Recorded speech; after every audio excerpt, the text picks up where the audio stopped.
If Chewy were an own independent entity, I think I'd be willing to recommend the stock even up here, right now, right here, after today's mammoth run. Unfortunately, it's not independent, and that's the fly in the ointment.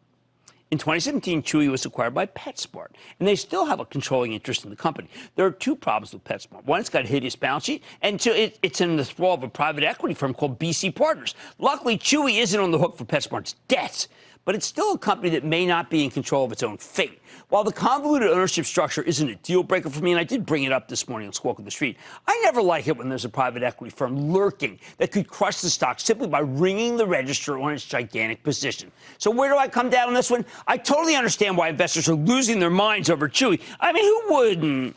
Do you know NVIDIA's 12 now? Jensen one gave it. He has an IT card to get into NVIDIA anytime he wants. I put it on his neck. It's a fantastic company, even if it's not perfect. But the stock has run so much today, I wish we could have gotten a bit of a pullback to a slightly more reasonable level. What is reasonable? What constitutes that? Okay, at its current price, Chewy has a market capitalization of nearly $14 billion. That means the stock is trading at 3.9 times last year's sales. We know Chewy grew at 45% clip in the first quarter, but let's be conservative and assume that this slows down to 35% for the full year. That seems reasonable. In that case, the stock's selling at 2.9 times this year's sales estimates. And you know what?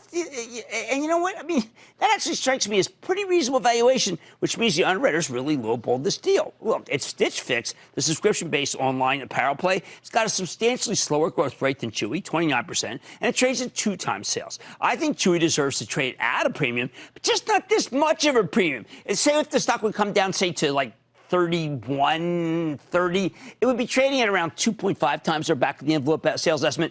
And those are the levels where I think that you should buy the stock. Until then, though, maybe you keep your bat on the shoulder, be patient. Oh, and don't listen to anyone who tries to dismiss the company as a second company of Pets.com that was a failure during the old .com days. It is so much better than that. And that is just unfair. The bottom line, even after today's magnificent run, Chewy isn't all that expensive. Company's got a great growth story, and they have legions of loyal customers. Still, I hate the chase, which is why I think you should wait for Chewy to pull back, say, to $30 for you to pull the trigger. That said, I can understand why any satisfied Chewy customer might want to put some away right here, right now, because they love the company that much. Don't miss a second of Mad Money. Follow @JimCramer on Twitter. Have a question? Tweet Cramer. #MadTweets. Send Jim an email to madmoney@cnbc.com or give us a call at 1-800-743-CNBC. Miss something? Head to madmoney.cnbc.com. Booyah! Jim Cramer here from Mad Money. Thanks for watching CNBC on YouTube. Click here to subscribe and get the jump on my exclusives with CEOs, plus market news, investing advice, and a whole lot more.